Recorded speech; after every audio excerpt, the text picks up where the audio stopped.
The neon sign of Jerry's All-Night Diner buzzed with an erratic, dying hum, casting a sickly yellow light over the wet pavement where Keisha stood, shivering in the biting wind. It was 3 a.m, and the exhaustion settled deep in her bones, a heavy weight that made her red uniform vest feel like a suit of armor she could no longer carry. She was 27, but tonight she felt decades older, her hands chapped from scrubbing tables and her feet throbbing inside worn-out sneakers. The manager had yelled at her twice for moving too slowly, but he didn't understand the kind of tired that comes from working double shifts just to keep the lights on in a studio apartment that smelled of damp wood and hopelessness. She grabbed a heavy black trash bag, the plastic slick with grease, and shoved the back door open with her shoulder, stepping into the narrow, suffocating alleyway behind the diner. The air here was thick with the scent of stale frying oil and urban decay, a sharp contrast to the crisp, white shirt she wore beneath her vest, which she meticulously ironed every morning in a desperate attempt to maintain dignity in a life that tried to strip it away. She heaved the bag toward the overflowing dumpster, her breath misting in the cold air, but stopped mid-swing when she saw the shape. It wasn't a pile of discarded boxes or a stray dog seeking shelter. It was a man, crumpled awkwardly among the refuse, his body twisted as if he had been tossed there like the very garbage she held in her hands. Keisha dropped the bag, her heart hammering against her ribs, and took a cautious step forward, her eyes adjusting to the shadows. He was Asian, perhaps in his mid-30s, wearing a suit that, even torn and mud-stained, whispered of a wealth she couldn't comprehend, fine silk lining, a cut that fit perfectly even in his ruin. But now, he was broken, his face bruised and pale, a stark, terrifying stillness radiating from him. Most people would have turned away, afraid of the trouble, afraid of the police, or simply too indifferent to care, but Keisha felt a pull in her chest, a familiar ache of empathy that had always been her greatest weakness and her only strength. She knelt in the grime, disregarding the mud staining her white trousers, and touched his shoulder. He groaned, a low, guttural sound of agony that tore through the silence of the alley. He was alive, but only just. Keisha looked around frantically, but the alley was deserted, a forgotten vein of the city where bad things happened and were quickly washed away by the rain. She couldn't leave him here. The temperature was dropping, and the way he shivered, uncontrollable tremors racking his frame, told her he wouldn't survive the night. It was a moment of moral contradiction that froze her. She had less than nothing, barely enough food for herself, yet here was a life demanding to be saved. With a surge of adrenaline fueled by desperation, she looped her arms under his, gritting her teeth as she pulled. He was heavy, dead weight against her slender frame, but she hauled him up, his expensive leather shoes dragging through the sludge. "I got you," she whispered, the words trembling in the cold air, more for herself than for him. "I don't know who did this to you, but I got you." It was a slow, agonizing journey to her beat-up sedan parked a block away, every step a battle against gravity and exhaustion, but she didn't let go. She couldn't. In the darkness of that alley, saving him felt like the only thing that mattered, a defiance against a cruel world that treated people like trash. The drive to her apartment was a blur of anxiety and the rhythmic sweeping of windshield wipers. The man slumped unconscious in the passenger seat, his head lolling against the window with every turn. Keisha kept glancing at him, her mind racing with worst-case scenarios, but the underlying feeling was a fierce, protective instinct she hadn't known she possessed. When they finally arrived, navigating the stairs to her second-floor apartment was a nightmare of physical exertion. She practically carried him, his arm draped over her shoulder, her own legs burning with the effort. Inside, her apartment was small and sparsely furnished, a faded beige sofa, a wobbly wooden table, and peeling wallpaper that hinted at years of neglect, but it was warm. She lowered him onto the sofa, the only comfortable piece of furniture she owned, and collapsed into the chair opposite him for a moment, gasping for breath. The contrast was jarring. A man who looked like a fallen prince, bleeding onto the cushions of a woman who counted pennies to buy bread.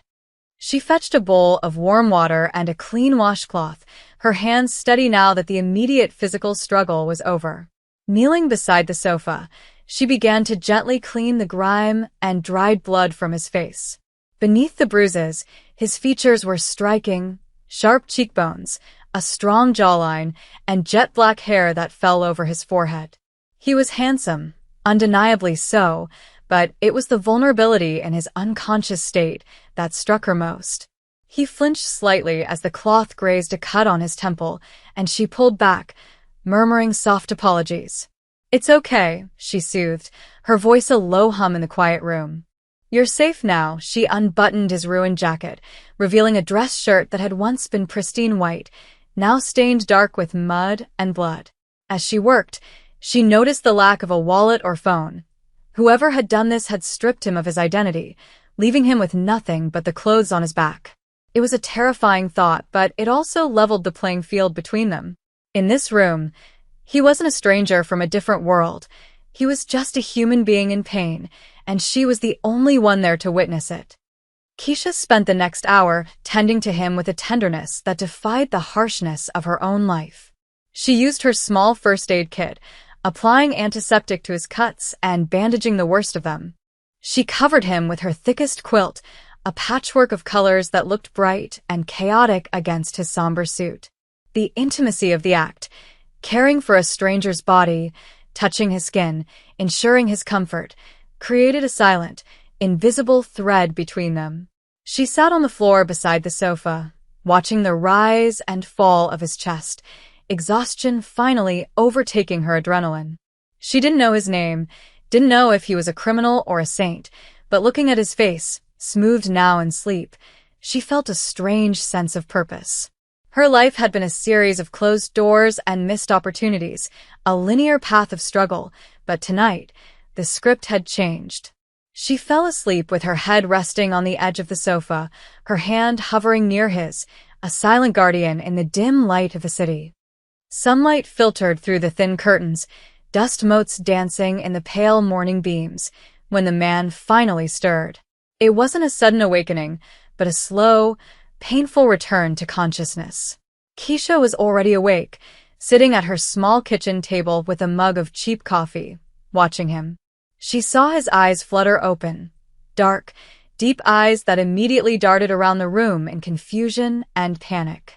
He tried to sit up, but a groan escaped his lips, and he fell back against the cushions, clutching his side. Keisha was beside him in an instant, her presence calm and grounding. "Don't move too fast," she said softly, keeping a respectful distance, but close enough to help if he fell. "You're hurt. I found you." Behind the diner, he looked at her, really looked at her, his gaze intense and searching. He didn't speak immediately. It was as if he was assessing the threat level, his mind piecing together the fragments of a shattered memory. When he finally spoke, his voice was a rasp, dry and cracked. Who are you?" "I'm Keisha," she answered, offering him a glass of water. He took it with a shaking hand, his fingers brushing against hers, a fleeting contact that sent a jolt of awareness through them both. "I work at the diner." "You are in bad shape." He drank greedily, the water seeming to revive him slightly. He looked down at his bandaged hands, then at the quilt covering him, and finally at the small, impoverished room.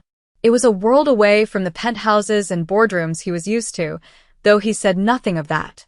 Minho, that was his name, though he held it back for now, felt a wave of shame wash over him. To be seen like this, weak and discarded, was a humiliation he had never known. But when he looked back at Keisha, he saw no judgment in her eyes, only a warm, patient concern. "Thank you," he whispered, the English words feeling heavy on his tongue. "I have nothing to give you." Keisha smiled, a sad, weary smile that reached her eyes. "I didn't do it for a reward," she said simply. She moved to the kitchenette and ladled some soup into a bowl, plain broth with a few vegetables, the best she could offer. As she handed it to him, the disparity between them hung in the air, unspoken but palpable. He was a man who had clearly known the finest things, now eating soup from a chipped bowl in a stranger's apartment. Yet, as he ate, Minho realized it was the warmest meal he had tasted in years. The silence between them wasn't awkward. It was heavy with unasked questions and a growing, tentative trust. He watched her move around the small space, tidying up, her red vest hanging on the back of a chair like a reminder of the reality, waiting outside. She was poor, clearly struggling to survive, yet she had shared what little she had with him. It was a lesson in humanity he hadn't expected to learn in the gutter. "I can't stay," he said suddenly, the instinct to run, to hide his shame, flaring up. He tried to stand, his legs wobbling dangerously. Keisha stepped in, her hands firm on his shoulders, gently pushing him back down. "You can't walk," she stated, her voice firm but kind. "And whoever did this to you, they might still be out there. You're safe here. Just rest for a while." Minho looked at her, seeing the strength in her jaw, the determination in her posture. She was offering him sanctuary at a cost to herself he couldn't yet calculate. Slowly, he nodded, surrendering to the weakness of his body and the unexpected kindness of her heart. In that moment, the waitress and the billionaire were just two people sheltering from a storm, the boundaries of their worlds blurring in the quiet intimacy of the morning. Days turned into a week, and a fragile routine began to form within the walls of the small apartment. Minho's recovery was slow. His body was a map of bruises that turned from angry purple to sickly yellow, and his ribs ached with every breath.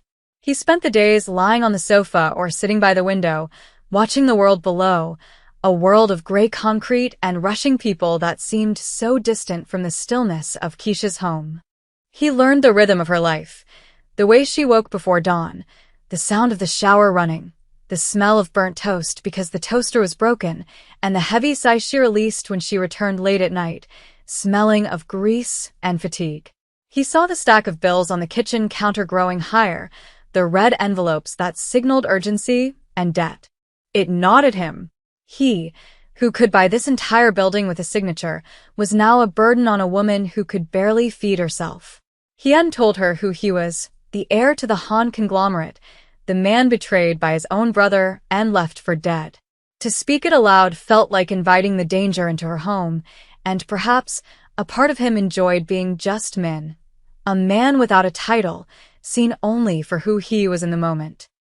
One evening, Keisha came home looking more defeated than usual.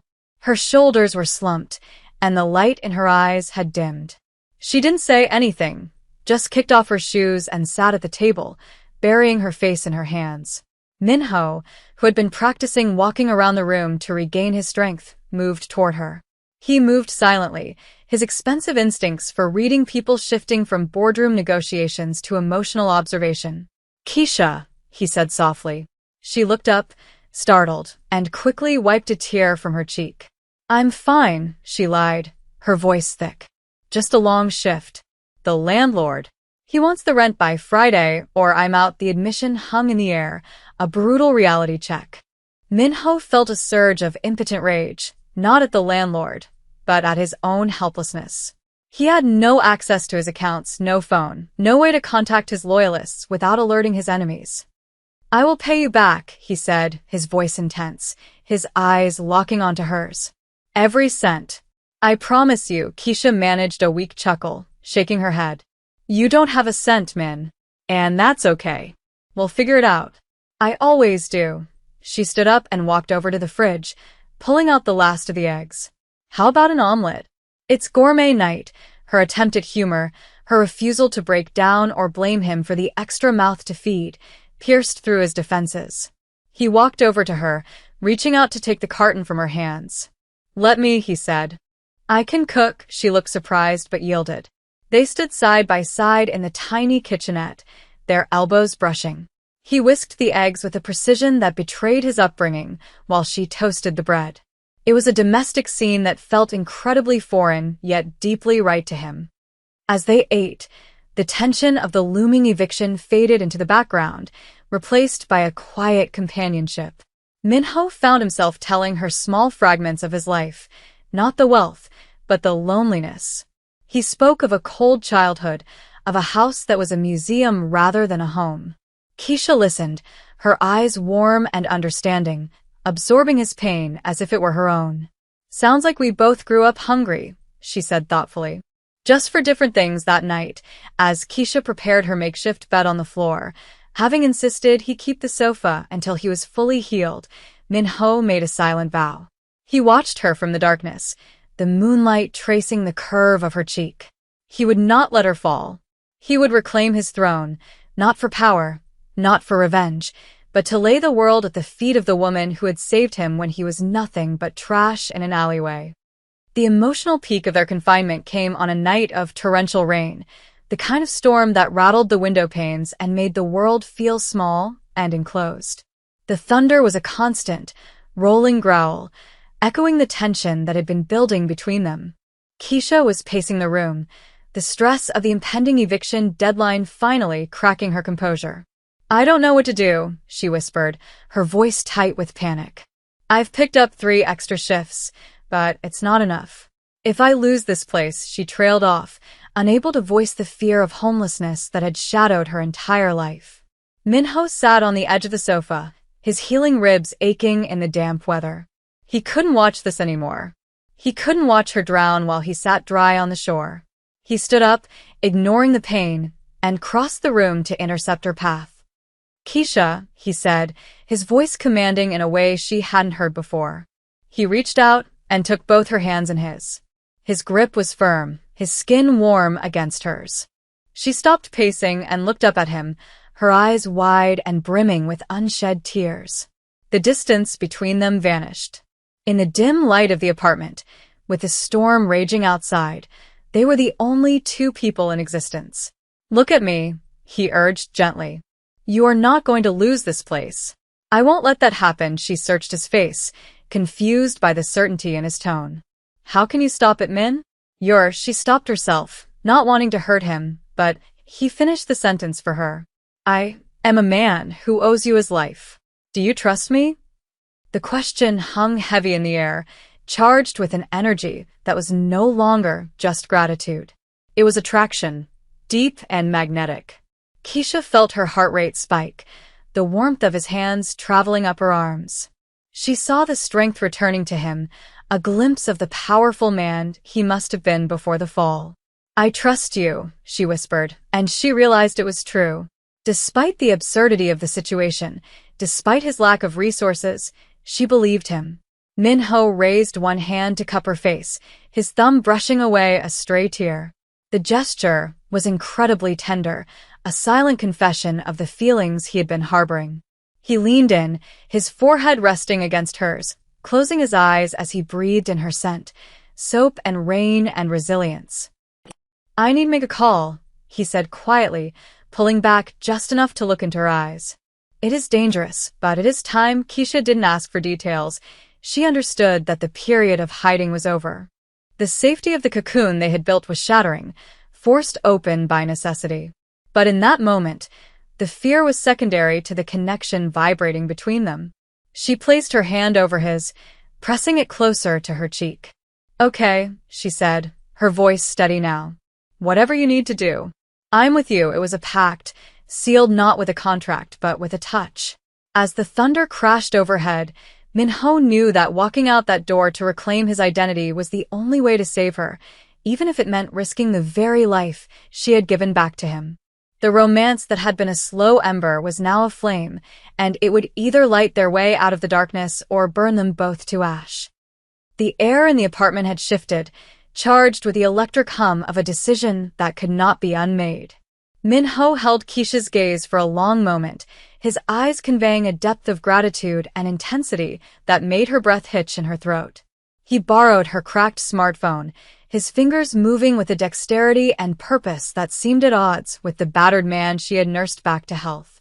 He walked to the window, turning his back to the room, and dialed a number from memory. When he spoke, the language changed. He switched to rapid, commanding Korean, his voice dropping an octave, shedding the vulnerability of the injured stray and assuming the cold, hard authority of a man accustomed to moving mountains. Keisha stood by the kitchen counter, wrapping her arms around herself, feeling a sudden, chilling distance open up between them. The man standing by the window was a stranger again, a titan of industry waking from a slumber, and the smallness of her life felt painfully acute against the shadow of his returning power.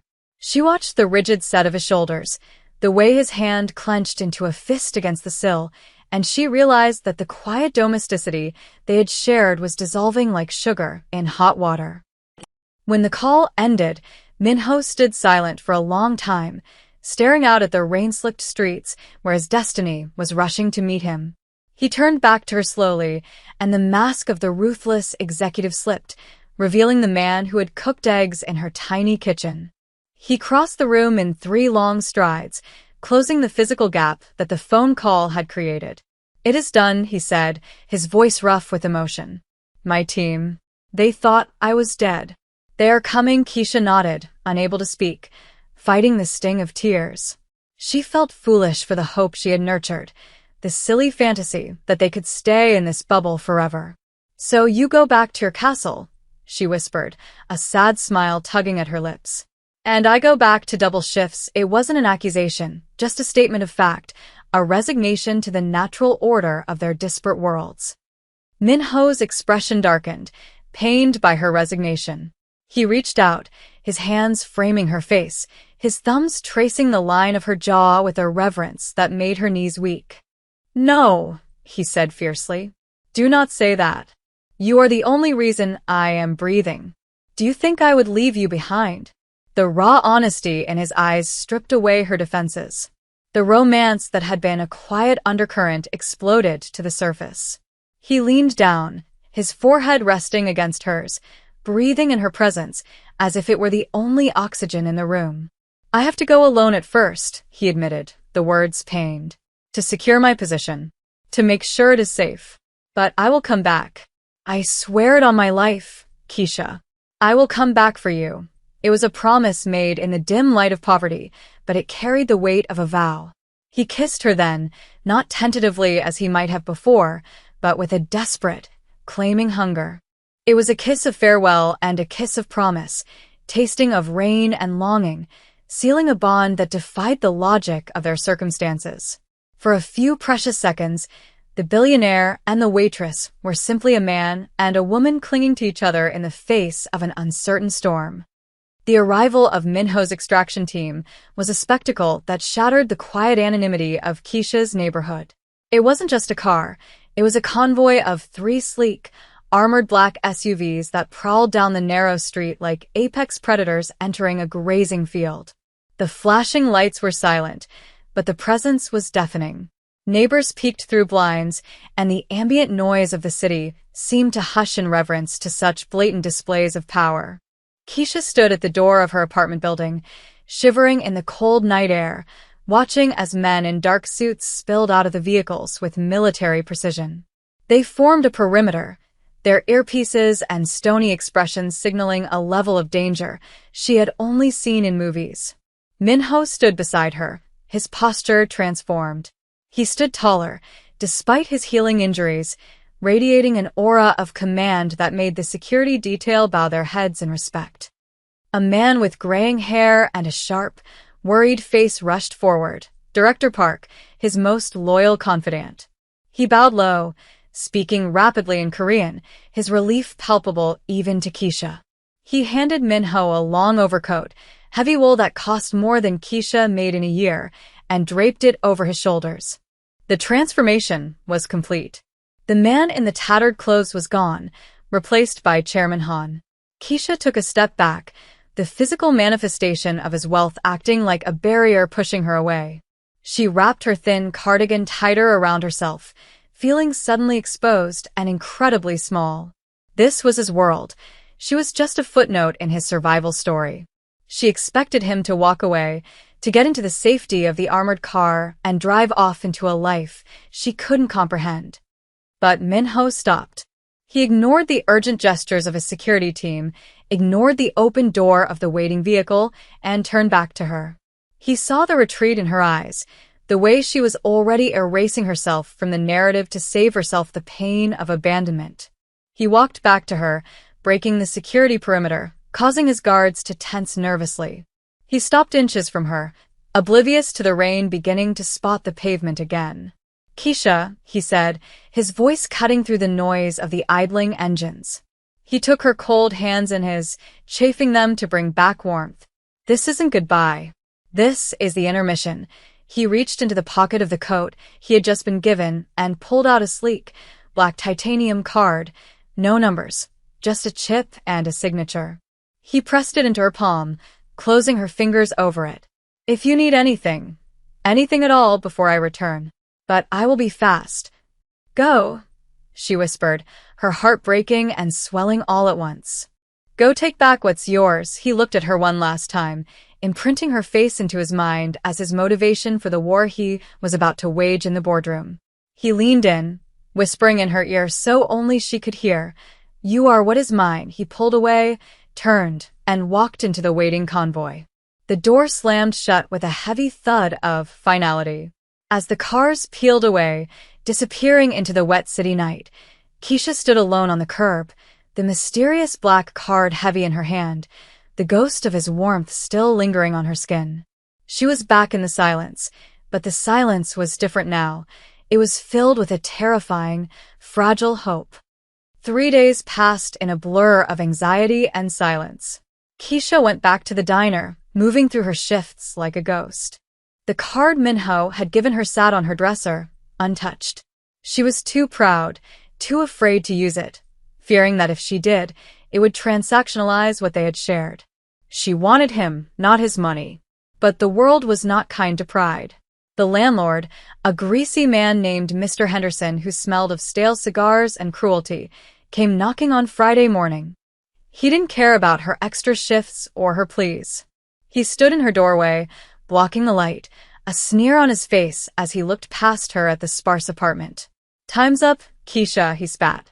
"I got a couple willing to pay double what you pay. You're out. Noon today or the sheriff comes." The devastation was absolute. Keisha sat on the floor amidst half-packed boxes, the fight finally draining out of her. She had saved a life. She had touched something extraordinary, but gravity was pulling her back down to the mud. She thought of Minho, wondering if he was safe, wondering if he had forgotten the girl in the red vest now that he was back in his silk sheets. The clock ticked mercilessly toward noon. She heard heavy footsteps on the stairs, and she braced herself for the sheriff, for the humiliation of being put out on the street. She stood up, wiping her eyes, determined to walk out with her head high. She opened the door before they could knock. But it wasn't the sheriff. It was Mr. Henderson, but he was pale, sweating profusely, and bowing repeatedly to a figure standing behind him. Keisha's breath caught. It was Minho. But not the Minho she knew, and not just the fleeting glimpse of the chairman she had seen in the street. This was a man in his element, wearing a charcoal three-piece suit that fit like a second skin, flanked by 2 lawyers who looked like they could sue God. But when his eyes met hers, the power dynamic crumbled.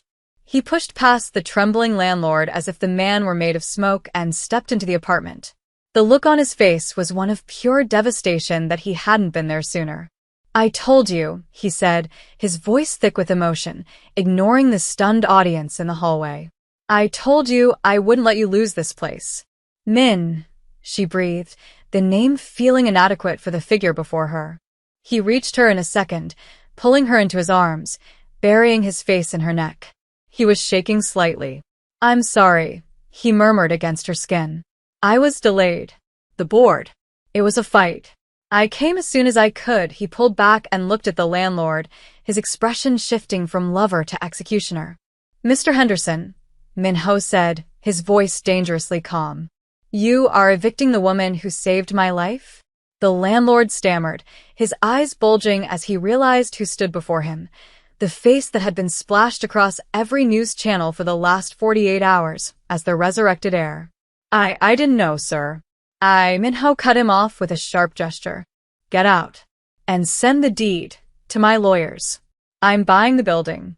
Now, as the landlord scrambled away, Minho turned back to Keisha, the hardness melting away instantly.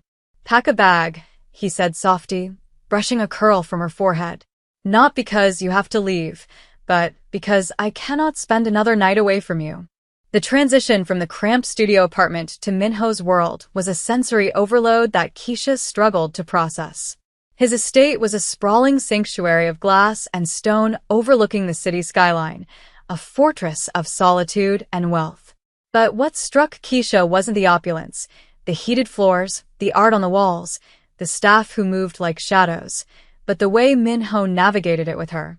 He didn't parade her around like a trophy. He protected her, creating a space where they could just be two people again. That evening, after a quiet dinner where the staff had been dismissed so they could eat alone, they sat on the expansive terrace. The city lights twinkled below, a sea of diamonds that felt cold compared to the warmth of the fire pit beside them. Keisha sat on the plush outdoor sofa, feeling the silk of the dress he had provided for her, simple, elegant, and blue. She felt like an imposter in her own skin. "I don't belong here, Min," she confessed, her voice barely above a whisper. "I'm a waitress. I scrub tables." She gestured to the skyline. "This is a fantasy," Minho, who had been pouring wine, set the bottle down and walked over to her. He knelt before her, disregarding the expensive fabric of his trousers against the stone patio. It was a position of submission, of worship, that shocked her. He took her hands, observing the calluses, the rough skin from years of harsh detergents and hard labor. He brought her hands to his lips, kissing the rough patches, the scars, the evidence of her struggle. "You are wrong," he said, looking up at her with fierce intensity. "You are the only thing that is real in this entire house. All of this." He waved a hand at the luxury around them. "This is just noise. It is cold. It is empty. He placed her hand against his heart, letting her feel the steady, strong rhythm beneath the suit. "You are the reason this heart beats. When I was in that alley, when I was trash, you didn't see a trillionaire. You saw a human being. That makes you more noble than anyone I have ever met in these high towers." Tears streamed down Keisha's face, the deep-seated insecurity of a lifetime of poverty cracking under the weight of his adoration. He wasn't trying to change her. He was honoring her. "I don't want you to be a princess," he continued, wiping her tears with his thumb.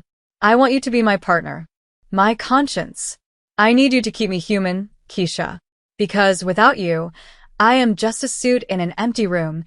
He stood then, pulling her up with him, and wrapped his arms around her waist, pulling her flush against him. The wind whipped around them, high above the world, but she felt anchored. "Stay with me," he pleaded softly. "Not as a guest. As my equal." Keisha looked into his dark eyes and saw the truth of it. He needed her just as much as she needed him. The rescue hadn't been a one-way street. She had saved his life, but he was saving her soul from the grind of survival. "Okay," she whispered, leaning into the kiss that followed. "I'm staying." 6 months later, the Jerry's all-night diner sign was still buzzing with that erratic hum, but the atmosphere inside had changed. It wasn't because of a renovation, but because of the couple sitting in the back booth, the booth that had the best view of the alleyway exit. Minho wore a casual sweater, looking years younger than the stressed executive, and Keisha wore a coat that was elegant but understated, her hand resting comfortably in his. They came here every month, a ritual to remember where they had started. The manager, who used to yell at Keisha, now brought them coffee with a nervous, respectful smile, still trying to reconcile that his former employee was now the partner of the city's most powerful man. "It looks different from this side of the window," Minho mused, looking out at the spot where the dumpster stood. The rain was falling again, a soft drizzle that blurred the neon lights. "It looks smaller." Keisha squeezed his hand, tracing the line of his knuckles. "It is smaller," she agreed. "Because we outgrew it." Her life had changed in ways she couldn't have imagined. She was studying nursing now, a dream she had buried under bills years ago, supported by a man who celebrated every exam grade as if it were a stock market victory. They had used his resources to open a foundation for the homeless, specifically targeting the invisible people of the city, the ones dumped like trash by a cruel system. It was their shared project, their way of turning their trauma into healing.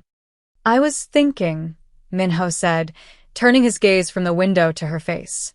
The love in his eyes had settled into something deep and abiding, a quiet ocean compared to the stormy passion of the beginning. We should buy this place. Turn it into a shelter. A real kitchen, Keisha laughed, the sound bright and free, devoid of the exhaustion that used to weigh her down. You want to buy the diner where I got yelled at for moving too slow? She teased. Minho smiled. A genuine, lopsided grin. I want to buy the place where an angel found me. I want to put a plaque right there. He pointed to the alley. Here, life began. Keisha leaned across the table, kissing him gently, tasting coffee and contentment. We don't need a plaque, Min, she whispered. We have the story, and they did. It was a story etched in the scars on his ribs and the calluses on her hands, a narrative of redemption that proved that even in the darkest alleys, amidst the refuse of the world, something priceless could be found. She rested her head on his shoulder as they watched the rain, the poor waitress and the Korean trillionaire, bound not by the money in his bank account, but by the night she refused to look away. Their life together was just beginning, and for the first time in Keisha's memory, the future didn't look like a struggle. It looked like a promise kept.